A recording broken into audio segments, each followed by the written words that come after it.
things can get messy in the brain. Definitely. We get a lot of ideas, especially if you're working with creativity, but also if you are a human being and not working with creativity, and you get thoughts and feelings. You've heard that it might be good to journal, and yeah, like habit trackers for tracking habits, and also goal trackers. There are even second brains like Notion and yeah, Cortex, which I use. There is a need for digital help when it comes to organizing all of your thoughts. Doing everything on paper, that can get old pretty fast, at least in the sense that when you write things down, let's say you write down your best ideas and your journals and maybe your dreams even and your goals, and you do it often and you do it like a good boy or girl, and then you go back and or you want to go back and you think like, where was this thing that I wrote and then that's where it's pretty hard to go back from digital things where you have search functions. It's very handy, and like I said, there are even more specific digital tools that are good. They are good and all for that.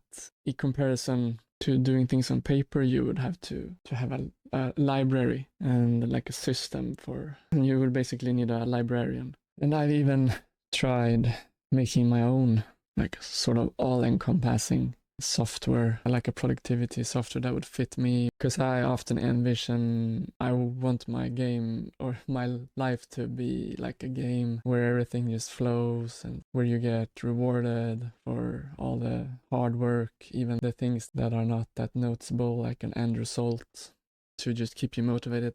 That's how games are doing it with their gamification. But it feels good. It feels good for a while to use these things, have it super digital, and you go organize, and you feel probably you can't even get fully organized because there is always something more to organize, at least in my experience. But of course it works. It's a huge industry. People really use these things. Like, let's take, for example, Habitica. Which is a gamification productivity game / website app thing where you like gamify. I think the big idea is to have everything at one place, like your goals, your habits, and your small to-do lists, and you get rewarded, but it's you who rate what the reward is, and you sort of compete with other people. You level up through doing stuff. And it can be anything, like if you I moved my glass of water to the left 10 centimeters so that I won't hit it with my tail if I'm a cat. Then I should be rewarded, and then you type it in and you get rewards. I don't know, maybe it works, but for me, those things, I think there is a place for fantasy and play and relaxation like that, going into a world on a regular basis. I like playing games for full immersion for that reason, and watching stuff as well, like fantasy movies and series. But when it comes to my vision of gamification, is Habitica does not do it for me. I think maybe I'm too grounded in that I want real results and not just fake motivation, or like motivation for fake results. Maybe I'm too smart, where it doesn't fool me, or maybe I'm too stiff.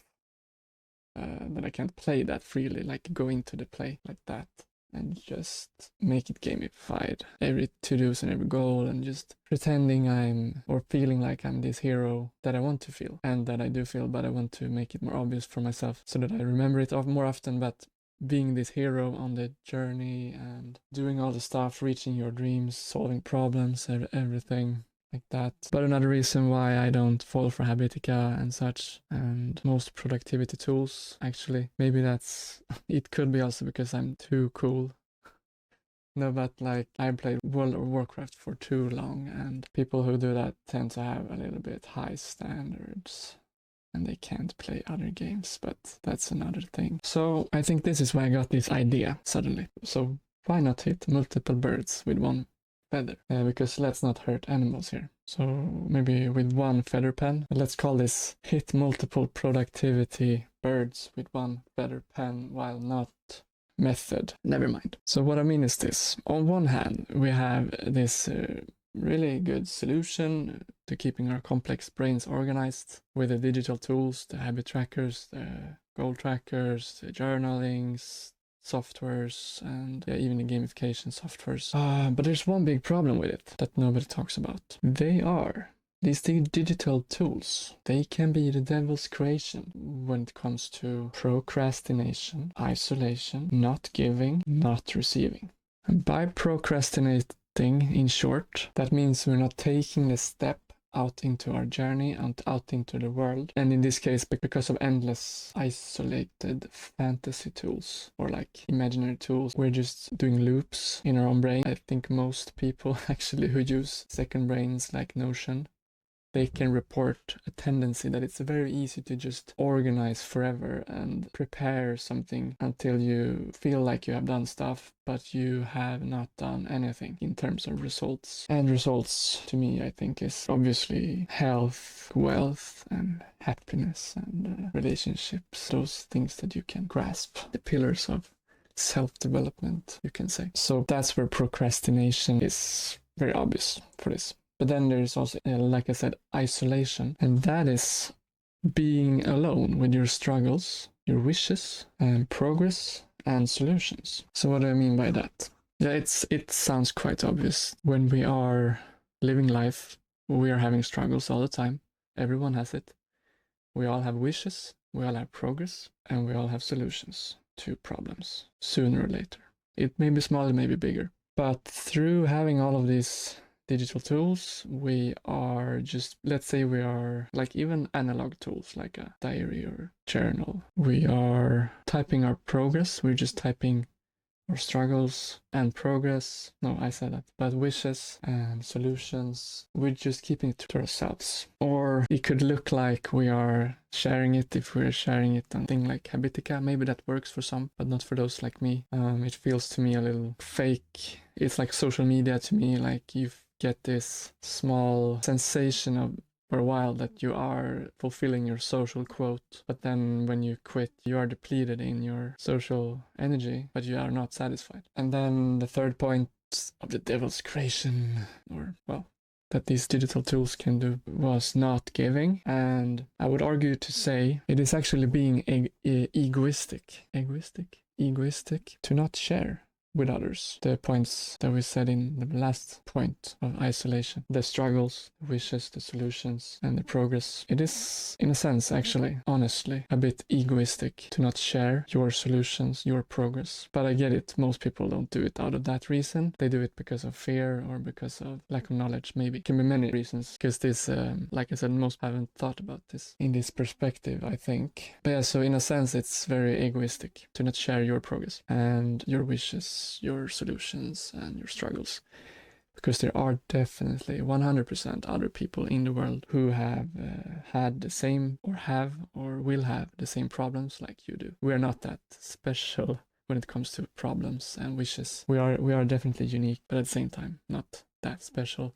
And that's positive, because I think that's the reason also why we sort of relate so much to other people when they tell about their life, and when they, that's why we like movies. It's an old technology, stories, but it's never gonna age that much that we don't, humans, like stories. I think that has to do with that we can relate so much to each other because we are similar and we are having the same things that we go through. And on the fourth bad point, it is not receiving also, because the rule is that when you give, you begin to live, of course. But also you have to give to receive, not in an expectant way, like you give because you want to receive. Yeah, maybe that works, but there's a saying, I don't remember from what classical book that is, but there is no such thing as something for nothing. And people who are wealthy, especially, they talk about this sometimes because it's a truth to them, and that's where charity come in. But also you need to give in order to receive. I think they say the money people, they say that the money needs to be flowing all the time, and it stagnates if you don't give. But in terms of anything, like,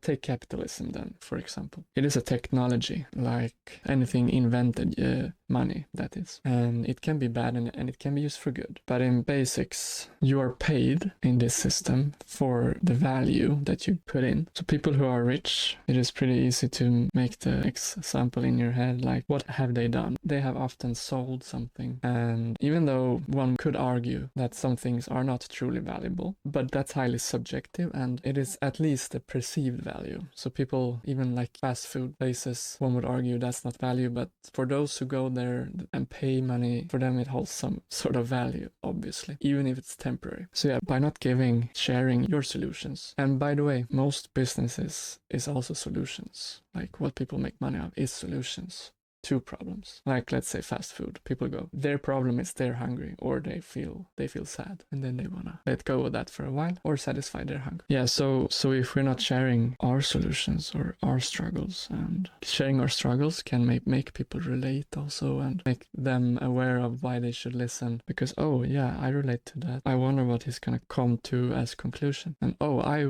wish that too, like this guy. I wonder if he will make it or what he thinks about it. So by not sharing this with anyone, just keeping it in your digital tools or even your paper journal for yourself, you're not only being egoistic, but you're also not going to receive anything back from it, because when we give a solution to another person going to be happy, and if you're not a psychopath, you will become happy when you make someone else happy as well. So that's love that you can get for one. But then like take it even further, and you maybe give things on a more regular basis and in a deeper level. Maybe you transform people's lives, then you will even get money for it because it's value. So this kind of goes under the radar, and it might not look big on the surface, but underneath we have a world full of heroes who don't show up, with so much potential kept inside instead of stepping out, and more on how later. And we have a loneliness epidemic. With the increasing of technology, we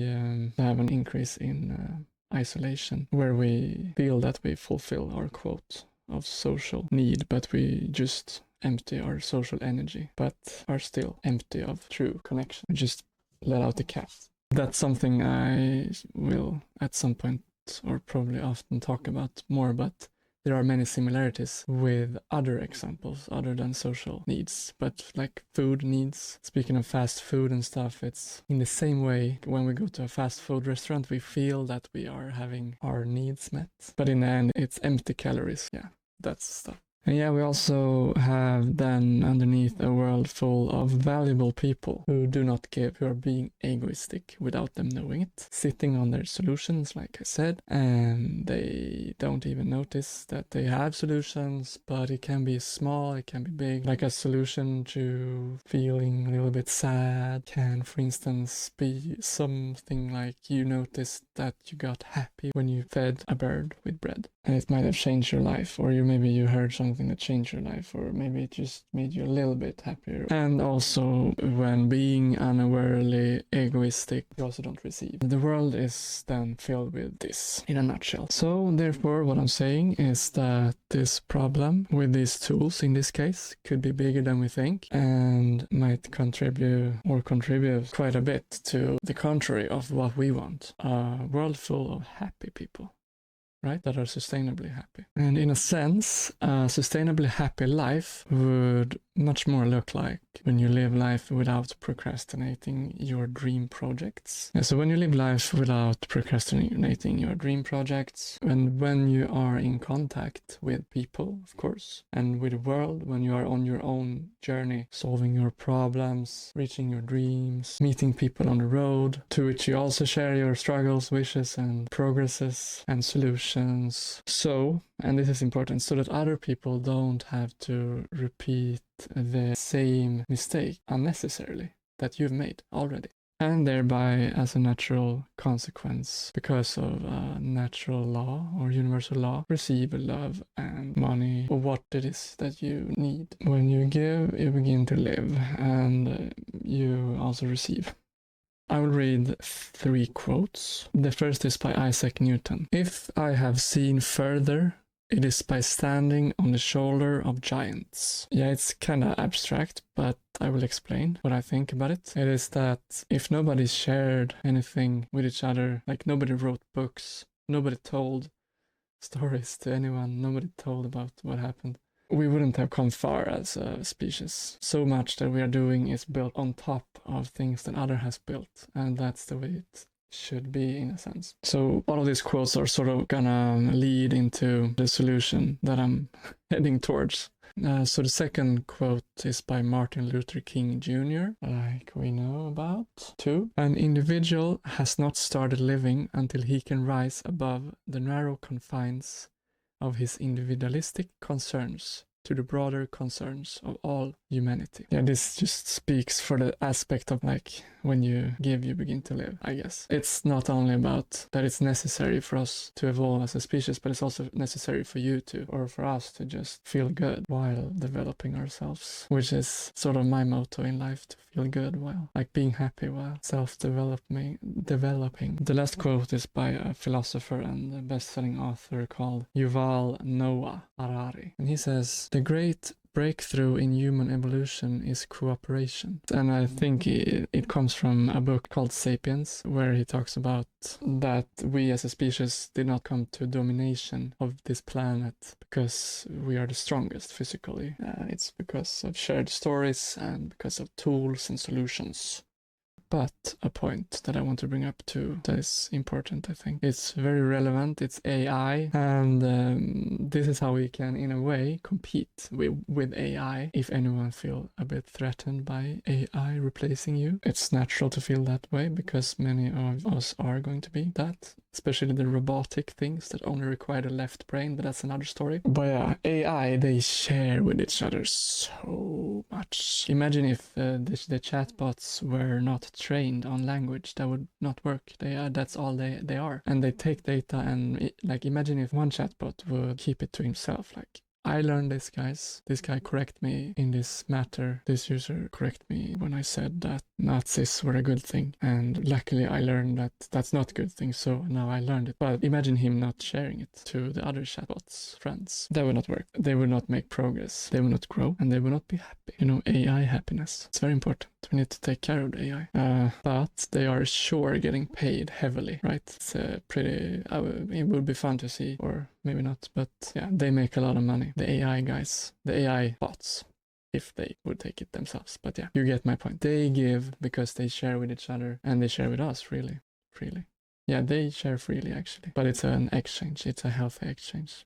Or healthy. But yeah, they are loved as well. It's a good example of that. They receive money and love, if that's two of the most sought after qualities for an AI and a human, but especially AI, since they can't be seeking health and happiness, whatever.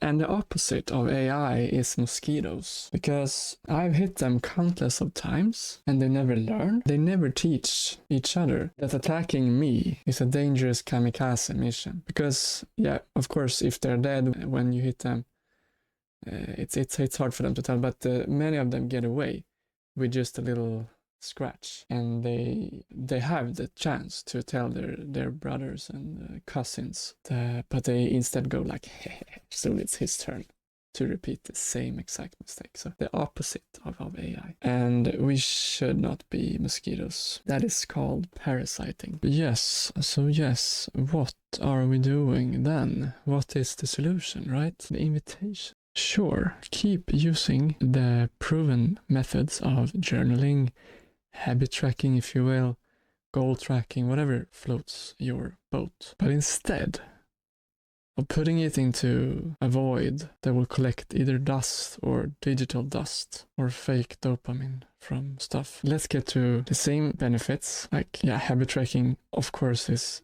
beneficial if you want to quit something or want to begin something. It takes 21 days to break a habit. It takes 66 days to build one, roughly. And then yeah, journaling is super great. It is sort of like taking out the trash to me. It's like if you don't for a while, it's gonna keep building up, and you're gonna feel a little bit uneasy if you don't express yourself. And it can be done with other people as well. But journaling can also include writing down your dreams, your desires, your struggles, anything, which is like talking to a good friend is the same thing. So the invitation is kind of unorthodox here, but it will hit quite right for some people, I think. If not for you, yeah, maybe you can bring something from this video. But the proposal is you switch. Let's begin with a habit tracker. You switch it out for vlogging. Either or blogging works too if you're a typer and not a filmer. But if you're a photographer person, then you can use photo also. But instead of keeping a habit tracker like we have gone over many times in cyberspace mostly, or in a file, then you make a blog, vlog, or photo log out of it and you share it. It keeps you accountable, it gives you friends, maybe gives you inputs, give you skills of creating, like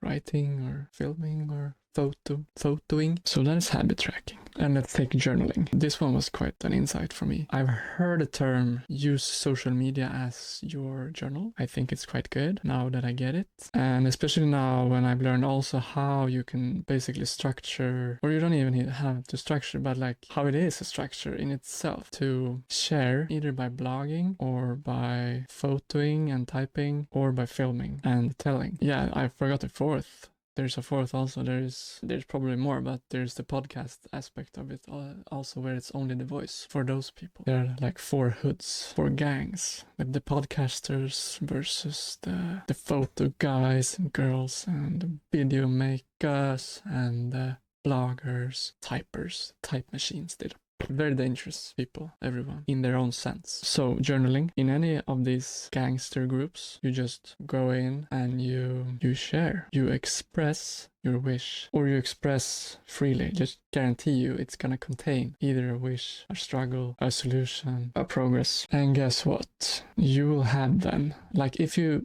start doing this using, because these two actually, like journaling and vlogging, or blogging, blah, blah, blah, they sort of cover it all, that all these digital tools aim to do, because they have the same searchability. You can just go into your wall and you can search for a post, maybe not on all platforms, but on YouTube, for example, you can just search for your own videos, and you can, even nowadays, you can transcribe and you can look for the text, and that's the same with podcasts. It's mostly anywhere you can have a good structure using social media, and with all the benefits as well, with the natural benefits of just sharing in general and keeping track in general, but also the added benefits that are the social aspect. Again, maybe if you share yourself, people who are like yourself will find you, just maybe or probably 100%, and people who can learn from you as well. And you get like people who are a few steps behind you in that certain area that you talk about, who will be super grateful, not having to repeat the same mistake as you. So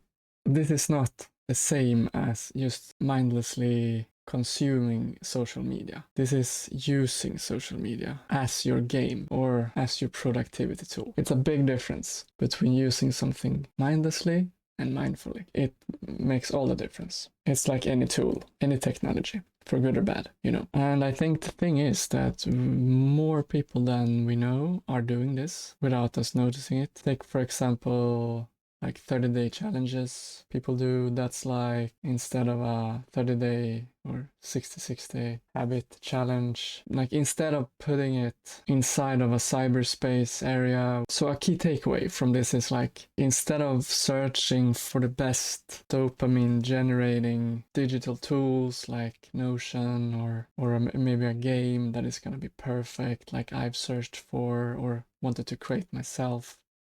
Maybe I will one day when the time is right, but it makes so much more sense to just make sure we don't go on endless rabbit holes, hunts, that won't necessarily lead us to anything but the 4 side effects of common productivity tools, like we've gone over, by using social media for the same needs as a creator in the form that fits you, to not be a mosquito. Because on social media, as a creator, the structure is there, the history, the search function, and all the gamification you need to stay motivated and get into flow or whatever. For example, you can, like, they have built in everything that you need. For example, is total videos, total posts, obviously, and total followers, total subscribers, and so on. And it can get super deep, however deep you want as a stat nerd with today's analytics. So I no longer need to search elsewhere, I've found, to stay motivated and feel like my life or what I do is fun like a game. I no longer need to create custom or external progress bars, lonely notes or journals, random XP generations or loot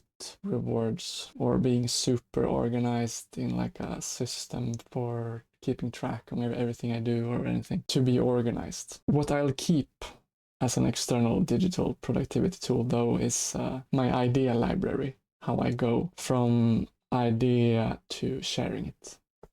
And that's pretty much it. And for me, the things I will, starting out now, I would think I would track mostly in the beginning videos uploaded. I want to come to 100 first, and I think I'm gonna track it on a whiteboard or on a blackboard or on a board or a green board, any board. And then maybe I will also track positive comments, because that's like an indicator of helping someone, and also negative comments, because why not demystify the haters that are so inevitable according to everyone. And then of course subscribers keeps their own track. And then if I wanna improve my YouTube game, I would have to learn titles and thumbnails and intros and all those things if I really feel like that, but we will see. And that would be measured in click-through, because then they measure how many skip the thumbnail and title and scroll past, and retention, that will be how many people follow through the whole video if it's like getting boring at some certain spot. But then for the writer Gs, there is, for instance, Substack and blogs, and they can track blogs posted and positive comments, negative comments, engagement rate, visitors, time spent on blog post, likes, shares, clicks of links, bots of products, ad money too for them. And then for the sound Gs, Spotify, etc., they can track pods uploaded, positive comments, negative comments, engagement rates, listens, retention, ad money. And the photo Gs, Instagram, etc., they can track posts, reach, impressions, engagement rate, followers, and ad money too. And yeah, it can be tracked on any board, like I said, any color of any board. Post-it notes, even jars with clippers is a classical one, when like the most simple thing to do. I recently had my mom, I made a little gamification for her when she was finally gonna start meditating. She has a collection of nice gemstones, or I don't know if it's called gemstones, but it's like stones, and they are cool. She loves them, and I had her fill a box full of her favorite ones, and each time she would meditate, which is now morning and evening, because it's worked, because she's doing a good job. Each time she meditates, she meditates with one stone, and when she's done, she puts it back in the original box, and then when the other box that she has filled is empty, she gets a reward, and she's gonna let herself buy a new stone. But the key takeaway is to not lose yourself in the way of measuring, because sooner or later you begin to measuring. So that means don't spend months like me trying to do an app of a reward system. It's called overcomplicating things. But if you want to go like super deep, I guess one way that I've been playing around with, but it gets kind of abstract, but try to metric even more real things like happiness and sleep and health and actual things. That's something I will probably bring back, because seeing your life holistically is pretty good. Everything is not sharing and helping others. It's also about how much you take care of yourself and how well you are. That is something, of course. But this video is mostly about common use of productivity tools, which are like basic journaling and basic habit tracking and even gamification built in. So I think I'm done here. I think I have made my point clear that we can skip all other tools maybe, and it will, with more likelihood, make you more aware and more actualized as the hero that you are, and me too, and everyone who wants to improve themselves and the world, of course, by doing so. Sharing, not procrastinating like it's a big problem, common problem, to just prepare, and never like sharing the solution or the struggle, etc., etc. So yeah, I think now it's beginning to be ramble. Any questions, any comments? I will not read them. Kidding.